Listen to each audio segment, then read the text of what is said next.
I always thought I had a normal life, a good life. I had amazing friends and lived in an awesome house with a pool. I always thought that I lived with the greatest parents in the world, but apparently they were hiding some pretty dark secrets. By dark secrets, I wish I was talking about hidden siblings or credit card debts. In reality, my loving parents were actually my kidnappers, who hid me away from my real mom for years. It's a little more complicated than that, though. Before I start, don't forget to like this video and subscribe to our channel. Otherwise, your favorite celebrity will be kidnapped. Maybe if someone subscribed to this channel a little sooner, I wouldn't be in this mess. I don't remember too much from when I was really young, except that we moved around a lot. My first memories started when I was around 3 or 4, and I just remember moving to a new house every few months. Our moves were always sudden, and sometimes I would have to leave right in the middle of something. I always thought it was perfectly normal, but in retrospect, it was all a little weird.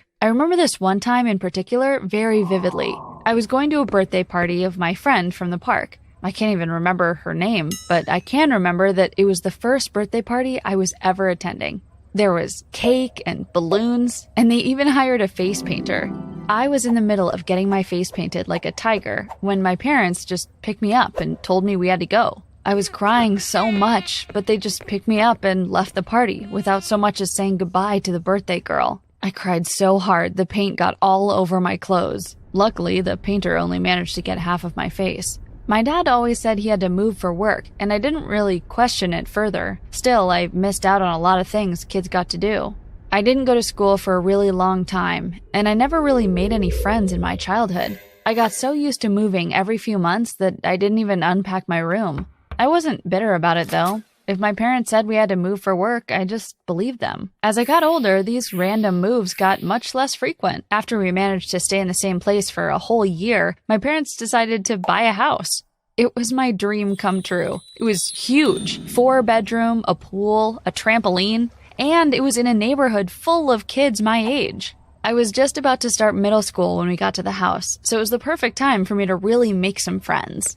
Among all the friends I made, my best friend was Susan. Susan and I loved watching YouTube videos together. We loved watching true dramas like on My Story Animated, among others. We came across one video that seemed to change our lives forever. Our favorite channel had posted a video about a girl who went missing over 10 years ago. One day, a 2-year-old had been playing out in the garden when she just completely vanished. The story was so eerie and a little sad. A woman had just lost her husband in an accident. Her daughter was all she had, and then she vanished from her life without a trace when she was playing in her own backyard. Officers made this a cold case years ago, but the mom was still looking. She made billboards and traveled around, never giving up hope. The video transitioned to a slide showing a photo of the girl when she was taken, and a Photoshop picture of what she would look like now. Susan immediately paused the video. "Carly, that looks just like you." "Yeah, what are the odds?" I tried to laugh off. "Pretty slim," she said. She was right. That girl in that photo was undeniably me. We spent the next few hours looking up more about this story. It turned out she disappeared on my birthday, was the same age as me, and even had the same birthmark. When it was time to eat dinner with my parents, Susan and I were uncharacteristically quiet. "So, girls, what have you been up to all day?" my mom asked. "Nothing." She asked why we were acting so weird, and we just told her we were fine. I asked her if I could spend the night at Susan so we could go study. Susan and I continued to research the topic at our house and found only more incriminating evidence. We didn't know what we should do, so we asked Susan's older brother for some advice. At first, he thought we were being crazy. But when he read into it, he said we needed to do something. He was going to make a call to some of his cop friends and get more information on this missing girl. Months had passed, and I started forgetting all about the searches. Maybe it was because I was getting so invested in high school, but part of me just didn't want it to be true. Ignoring it was easier than anything else. Susan and I were eating lunch when a teacher came and approached me. She told me my parents were here to pick me up for a doctor's appointment. I didn't know I had a doctor's appointment that day. When I arrived at my parents' car, it was clear something was wrong. When I got into the car, I noticed there were blankets covering loads of stuff in the back seat. There were bags packed, and both of my parents were visibly distraught. "This is an awful lot of stuff to go to the doctor's," I said. My parents looked at me and said that my father's brother had gotten into a very bad accident, and they didn't want me to find out through the teacher. We were going to drive a few states away and take care of him for the time being. I didn't even know I had an uncle. There was obviously something fishy about this. They told me to text Susan to let her know I'd be staying with my uncle for a bit. After I did that, my father took my phone out of my hand. I asked why he was taking it, and he simply said that my uncle's pacemaker was disrupted by certain electrical signals. This meant I couldn't use Wi-Fi the entire time we stayed with his family. This didn't seem right to me, but when I tried to argue that hospitals had Wi-Fi, they just shut me down and told me to behave. Because they were so upset, I just let it go. I assumed we would only be gone for a couple of days, but days dragged on into weeks. Even if I had my phone on me, I doubt it would work. We were in the middle of nowhere. My uncle was virtually a zombie. He stayed in bed, surrounded by lots of beeping machines. My parents left for work religiously every day, and I was forced to wander this cabin alone most of the days. It seemed weird how my parents would just remove me from school and cut off my contact with everyone. When they were gone, I searched the house for my cell phone or a computer. I couldn't even find a landline. I was a prisoner here. One day, when I was exploring, I found a secret door under one of the carpets in my parents' bedroom. I found a secret room, and my heart sank when I saw what was inside. There was a landline, a PC, a whole bunch of cell phones, and a full box of old ID cards. That wasn't the weirdest part, though. All over the room, there were newspaper clippings about the very kidnapping that Susan and I had seen. The most recent date of the paper was only from a couple weeks ago. The title read, "New tips on a missing persons case brings us one step closer to bringing a missing girl home."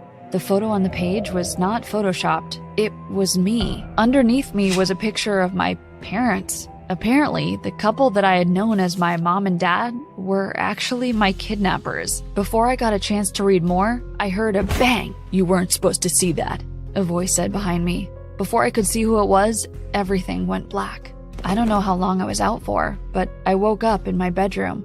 I tried to leave, but I was locked inside. I cried and banged while my kidnappers showed up at the door. I screamed at them for lying to me my whole life. All the moving and mystery, it suddenly made sense. They didn't just steal me from my mother, they stole my childhood from me. They seemed genuinely hurt by my harsh words. They tried to tell me how they weren't able to have a baby. They were actually very close friends of my birth parents. Right before my birth father had his accident, he told them that he was afraid of my birth mother. He claimed that she had been acting very suspicious and he feared for his life. She was very mentally ill and he didn't think it was safe for me to stay with her. The day where he was supposedly going to give her divorce papers and take me away, he mysteriously had an accident. "We didn't have any other choice," the woman I thought was my mother said. "We promised your birth father that we would protect you at any costs." She was a very dangerous woman who had a lot of connections with law enforcement. Her whole family was made up of cops. They would never go against her. My parents feared a court case may push her to hurt me, so they kidnapped me and gave up their lives to try to give me the closest thing to a childhood I could have. They promised to be more open with me, but some things they kept from me to keep me safe. Now, it all made so much sense.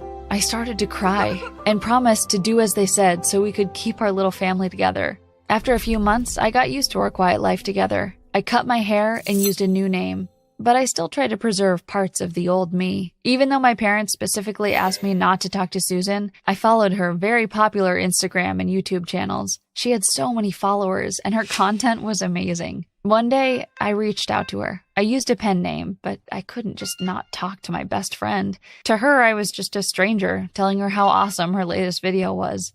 At first, I thought Susan was going to ignore me, but eventually we started talking like the good old days. After a while, I got comfortable and let my guard down. I forgot that I wasn't supposed to be talking to her. In her latest post about a soda drinking challenge, I asked if she remembered the time I spilled grape soda all over my white dress in the cafeteria. Immediately, she wrote back, "OMG, I knew it was you! Where are you? It's been years! I can get the cops to you!" I panicked, realizing my mistake. I was so sad to lose Susan a second time, but I deleted all of my social media accounts. I didn't bring it up to my parents, fearing that I would lose my internet privileges again. That was not the smartest decision. A few days later, cops were banging on my cabin door. Who knew reminiscing about my cafeteria mishap would have a SWAT team at my door? Susan had called the authorities and they were able to track my IP address. My parents were put in handcuffs, and my birth mother had rushed up and hugged me. I was hysterical. Everyone kept asking if I was hurt, but I was just upset they were dragging my parents away. My birth mother was hugging me and saying how long and hard she had looked for me. She turned to my parents and yelled at them about how horrible they were for robbing her of her motherhood so soon after her husband's death. Her anger soon turned into fear when they shouted back that her husband had never died. That's just what she wanted people to think. When the cops asked what they meant, they told them to check out the second bedroom in the back, my uncle's bedroom. My birth mother tried to run away, but the cops stopped her. Apparently, my sick uncle had actually been my father all along. After he asked my birth mother for divorce papers, she staged his death. But my kidnappers had actually saved him and had hired people to care for him for years. They decided on the last move that we should all move in to take care of him and that they would explain everything about my past when I was old enough. Your father was a great man, our best friend, they said. Despite whether or not they did the right thing, my parents were arrested for kidnapping on the spot. Because of the discovery of my birth father, who was reported dead, my birth mother was brought in for questioning and later charged with attempted murder. When the cops asked if I had anywhere I could go, I decided to give Susan a call. She was so happy to see me. So much had changed, but we were able to go back to our friendship as though it was normal. We are currently working on an indie documentary about my life and are both in film school together. I still visit my parents in prison from time to time, and my birth father in the hospital, but he's not getting any better. I've seen my birth mother a couple of times since everything happened, but I don't know if I'll ever be able to have a relationship with her. Hi, I'm Rena, and I'm one of the most popular girls in my high school. I'm the top in my class, and all the girls are jealous of me because boys are always trying to flirt with me. But they can try their luck. I'm not the easy type. But I have a little secret. I work as a maid at a maid cafe as a part-time job to support my family. My dad was a jerk. He left us when I was 5 years old to be with another woman. Since then, my mother was the only one supporting me and my little brother. She had to work very hard to keep the food on the table. I wanted to help my mother. That's why I started this job. We have to dress in pretty costumes and act cute to please our customers. It's not an easy job, let me tell you. Men drool over you fantasizing about you in that costume. Yuck. Well, I didn't mind it. If only the young hot ones flirted with me. Actually, I enjoyed that. But I kept my job a secret because, come on, who wants to be exposed as a maid and teased by the whole school? Until one day, we had a pink day at work. We had to dress in super sexy maid costumes, and they had to be pink. I was feeling myself in that costume. I was sure I'd get many tips, so I could buy my mom a present for her upcoming birthday. But suddenly, I saw him sitting there on the table, at the corner. It was Jordan, the hottest guy in our high school. He was this new rich kid that transferred to our school. All the girls were going crazy for him. He looked at me, shocked. I froze. He saw me in a super short dress and as a maid. Jordan's shocked face suddenly turned into an evil smirk. He waved at me saying, "Hey, hot maid, I'd like to make an order." That jerk! He was making fun of me. I walked slowly towards him and stood beside him. He was checking me out. I wanted to slap him in the face, but I said in a cute voice, "Yes, sir. What can I get for you?" I was screaming inside, but I had to act cool, or otherwise the manager is gonna fire me. Then I heard him saying, well, who knew that the most popular girl in school is actually a maid? Not any maid, a hot one." Then he had that creepy smirk on his face. He continued, "I assume that you want your little secret to stay hidden, right? If you want me to keep my mouth shut, then you'll follow my orders from now on." I didn't have a choice. I couldn't risk my reputation at school and lose my job because of that jerk Jordan. That's why I said in a low, soft voice, "Yes, sir, I'll do whatever you want." Then he stood up and leaned close to me and whispered in my ears, said, "Good girl, I'll see you tomorrow." That Jordan jerk! Who does he think he is? I have to follow his orders now.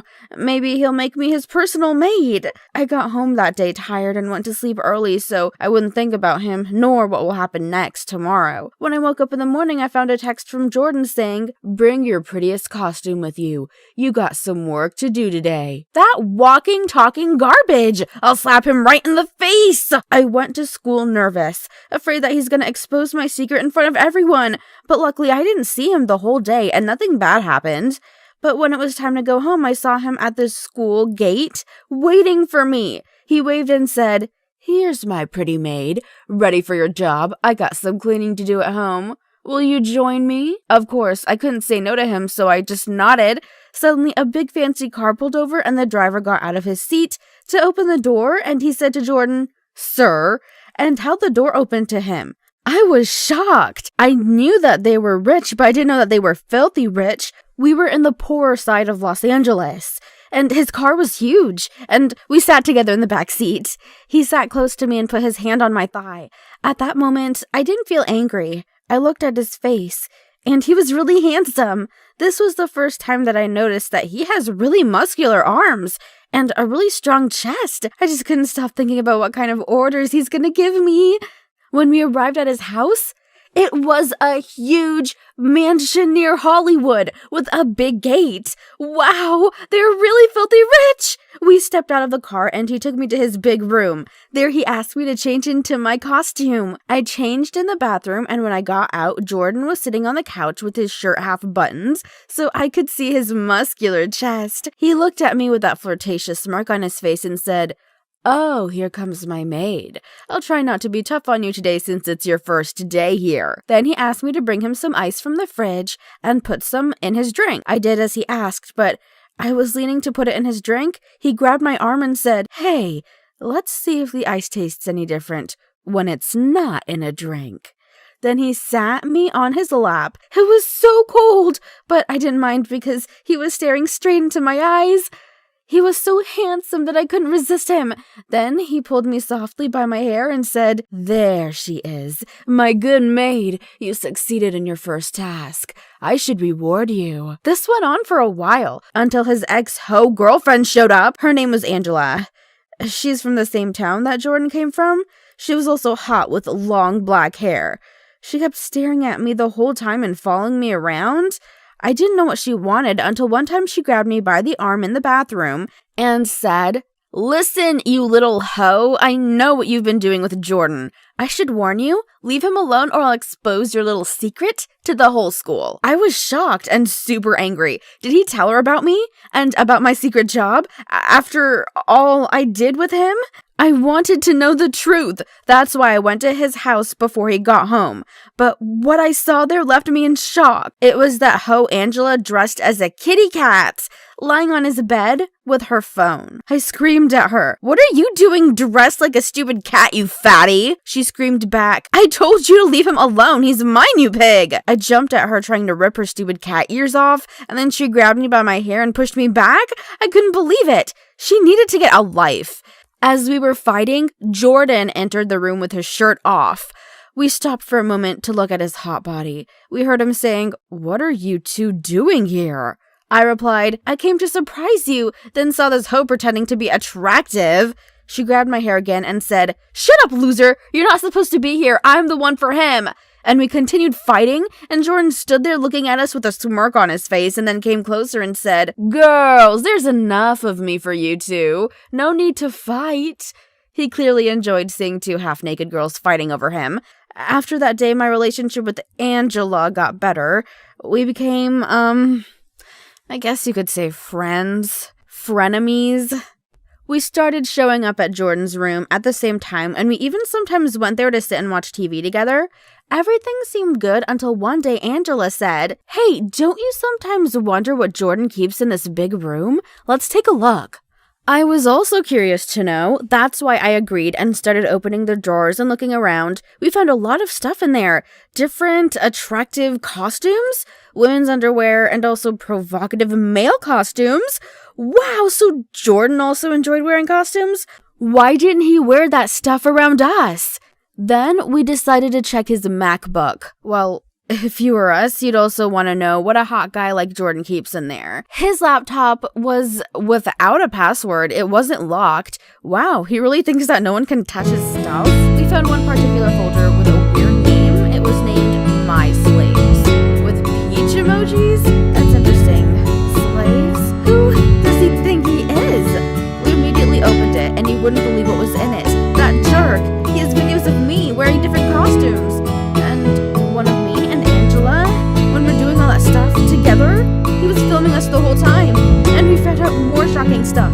A video of him in a costume with a guy. Why was he filming all that stuff secretly? Is this his secret guilty pleasure? Or was he planning to blackmail us? At that moment, we knew what to do. Well, of course, we enjoyed being with him since he's very hot and charming, but filming us in secret, that's a douche move. We copied all the videos on a USB drive and deleted every piece of evidence on his laptop. Then we sat there waiting for him to come home. When he arrived and saw us there, he said, "Here are my beautiful ladies. Did you miss me?" Then Angela replied, "Oh yeah, we missed you. And we'd like to see you in a costume too. Why don't you change? You have a lot of them." The look on his face changed suddenly and he said, "What do you mean? I don't do costumes." I smiled and said with a soft voice, "Oh yeah, I thought you were into them and into boys too. Why didn't you share your little secret with us, you slave?" Jordan froze right there. He couldn't say a word. He knew that we discovered his little secret and we could make him do whatever we want. I came closer to him and whispered in his ear, "So I think I might need a handsome maid now. What do you think?" Jordan screamed, "You little!" Then I said, "Watch your language, pretty boy." I have to admit, it felt good to have control over him. He can do whatever I want. Angela and I became really good friends, closer than ever. We enjoyed bossing him around. It's kind of fun to control others who have tried to take advantage of you. As for my job, I quitted. I don't need to work there anymore. Jordan buys me whatever I want, and he even gives me money sometimes. Life's good after all. Another day in sunny